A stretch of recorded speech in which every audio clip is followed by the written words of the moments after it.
Vaccine का सौदा किया और देश की जनता की मौत का सौदा किया मोदी जी। इनका ये जो खुलासा हुआ है ये बहुत घिनौना और गंदा काम है। और वो भी जो प्रधानमंत्री 18-18 काम करते हैं, जो बहुत ठोक कर सीना करते हैं, जिनकी छाती 56 इंच की। खाली पेट नंगे पाँव, खाली पेट नंगे पाँव, कैसे पहुंचा अपने गांव, हम सब याद रखेंगे। पाई पाई तेरे जुल्मों का, पाई पाई तेरे जुल्मों का हिसाब रखेंगे, हम सब याद रखेंगे, हम सब याद रखेंगे। नहीं, बिहार जाने के लिए तो क्या दिक्कत हो रही है? मार रहा है पुलिस लोग। पुलिस ने मारा आपको अभी? नहीं, मारने के लिए डरवा रहा है। अच्छा, क्या कह रहे हैं? कोई नहीं बैठने दे रहा है लोग। अच्छा, तो आपको बस नहीं मिल रही क्या? नहीं। अच्छा, कोई बस नहीं मिली जाने के लिए? नहीं। तो अभी कहाँ रह रहे हो? अब किधर आया लोग? कहाँ रुका और कहाँ घूम यहाँ पर? क्या क्या सोचा, कितना रोया, कहाँ रुका और कहाँ पे सोया, क्या क्या सोचा, कितना रोया। आत्मनिर्भर हुई आंख पे, आत्मनिर्भर हुई आंख पे आग रखेंगे, हम सब याद रखेंगे, हम सब याद रखेंगे। खाली पेट नंगे पाँव, कैसे पहुंचा अपने गांव, हम सब याद रखेंगे, हम सब याद रखेंगे। जो होता है इसी तरह से झोला लेकर चलता है और लोगों को ठगने का काम करता है।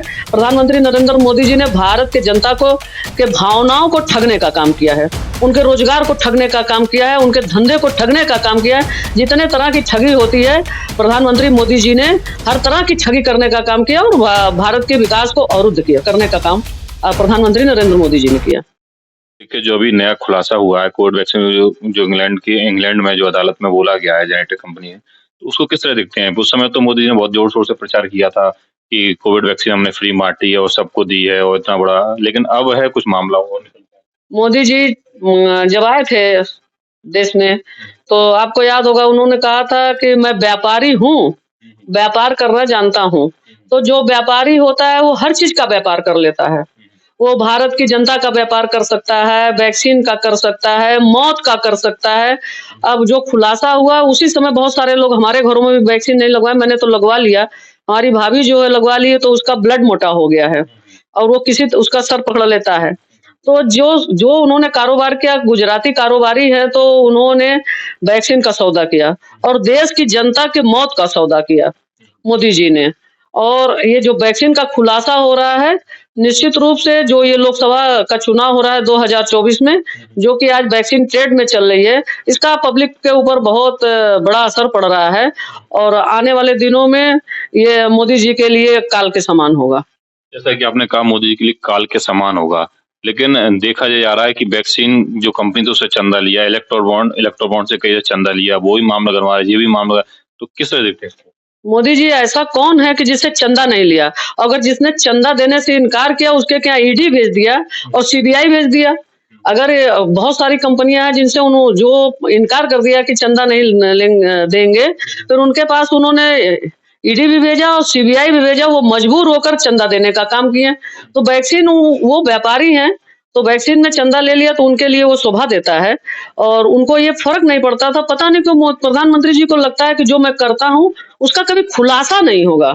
इस बात से वो मुतमईन थे क्योंकि मीडिया हाउस उन्होंने बड़े बड़े खरीद रखे हैं, उनके पास मीडिया हाउस है, उस बात की वो चर्चा ही नहीं करती। विपक्ष का तो ढोल ताशा बजा के जनाजा बहुत धूम से निकालती है मीडिया। और वैक्सीन का ये जो खुलासा हुआ है ये बहुत घिनौना और गंदा काम है। और वो भी जो प्रधानमंत्री 18-18 काम करते हैं, जो बहुत ठोक कर सीना करते हैं, जिनकी छाती 56 इंच की है, और इस तरह से उन्होंने भारत के जनमानस को, भारत के लोगों को के साथ 420 का काम किया है। आपने कहा 420 का काम किया है, लेकिन मोदी जी तो देश के यशस्वी प्रधानमंत्री हैं, देश का विकास किया है, राष्ट्र की बात करते हैं, राष्ट्र निर्माण की बात करते हैं। जो जिनके पूर्वजों का एक पैसे का योगदान है राष्ट्र के विकास में, जो नाथूराम गोडसे को मानने वाले लोग हों, जो सावरकर को मानने वाले लोग हों, वो क्या राष्ट्र का विकास करेंगे? ये छद्म राष्ट्रवादी हैं। राष्ट्र का नाम लेकर, भारत माता का नाम लेकर, विकास का नाम लेकर ठग जो होता है इसी तरह से झोला लेकर चलता है और लोगों को ठगने का काम करता है। प्रधानमंत्री नरेंद्र मोदी जी ने भारत के जनता को के भावनाओं को ठगने का काम किया है, उनके रोजगार को ठगने का काम किया है, उनके धंधे को ठगने का काम किया है। जितने तरह की ठगी होती है, प्रधानमंत्री मोदी जी ने हर तरह की ठगी करने का काम किया और भारत के विकास को अवरुद्ध किया करने का काम प्रधानमंत्री नरेंद्र मोदी जी ने किया। और सड़क छाप भाषा है उनकी, और उनके पास कोई मुद्दे नहीं है, इसलिए वो अनाप शनाप बोलते हैं, कभी मंगलसूत्र पे बोलते हैं। जिनकी सरकारें देश से लेकर प्रदेश तक, जो मणिपुर की बहन बेटियों का मंगलसूत्र छीन लिया हो, जो हासरथ की बेटी का मंगलसूत्र छीन लिया हो, जो पहलवान बेटियों का मंगलसूत्र छीन लिया हो, जो चिन्मयानंद मालिश पालिश कराते हुए बेटी का मंगलसूत्र छीन लिया हो, जो झांसी वाले पुष्पेंद्र यादव का फेक इनकाउंटर की योगी सरकार ने, और वो महिला आत्महत्या करने के लिए मजबूर हुई, पुष्पेंद्र की पत्नी, उसका मंगलसूत्र छीन लिया हो, और जो अपनी पत्नी का स्वयं मंगलसूत्र छीन लिया हो, वो वही इस तरह से 420 की बात कर सकता है। क्या लगता है मैम, किसकी आने वाले समय में किसकी सरकार, इंडिया अलायंस वर्सेस एनडीए, किसका पलड़ा? माननीय अखिलेश यादव जी ने एक नारा दिया है, 80 हराओ और भाजपा भगाओ। तो भारतीय जनता पार्टी का रथ उत्तर प्रदेश से रुकने वाला है, और जब किसी का भी रथ और किसी को लगाम पहना देने का काम उत्तर प्रदेश कर देता है तो देश में उसकी सरकार नहीं बनती। इस बार इंडिया गठबंधन के तहत उत्तर प्रदेश में जिसकी अगुवाई माननीय अखिलेश यादव जी कर रहे हैं, 80 हराओ का उन्होंने नारा दिया है, तो निश्चित रूप से इंडिया गठबंधन 80 हराएगी उत्तर प्रदेश में और प्रधानमंत्री का रथ रुकेगा। तीसरी बार भारतीय जनता पार्टी की सरकार नहीं बनने वाली है देश में, नहीं बनने वाली, नहीं बनने वाली, क्योंकि वो सभी लोग नाराज हैं। वो चाहे बेरोजगार हो, चाहे किसान हो, चाहे वो पेंशन वाला हो, किसको क्या दिया?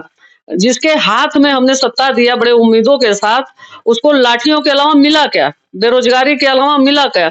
पकौड़ा तलने के अलावा मिला क्या? कुछ नहीं मिला। अब बता रहे हैं कि इतनी ही नौकरी है, तो इतनी ही नौकरी है तो पहले बता देते, लोग मांगने ही नहीं जाते, लोग मांगने ही नहीं जाते। आपको पहले ही बता देना चाहिए था, इतनी नौकरी है, इतनी ही लोगों को मिलने वाला है। लेकिन वो 420 का काम करते हैं, नागपुर की फैक्ट्री में झूठ पैदा किया जाता है और उसी झूठ को प्रधानमंत्री नरेंद्र मोदी जी मजबूती से बेचते हैं। भारतीय जनता पार्टी सबसे बड़ी झूठा पार्टी है और सबसे बड़ी पूरे विश्व की सबसे बड़ी 420 पार्टी है। आप 420 पार्टी की बात करें, लेकिन आपके जौनपुर से किसका पलड़ा है? जौनपुर से कौन? जौनपुर से बाबू सिंह कुशवाहा जी की जीत पक्की है, क्योंकि समीकरण अच्छा है।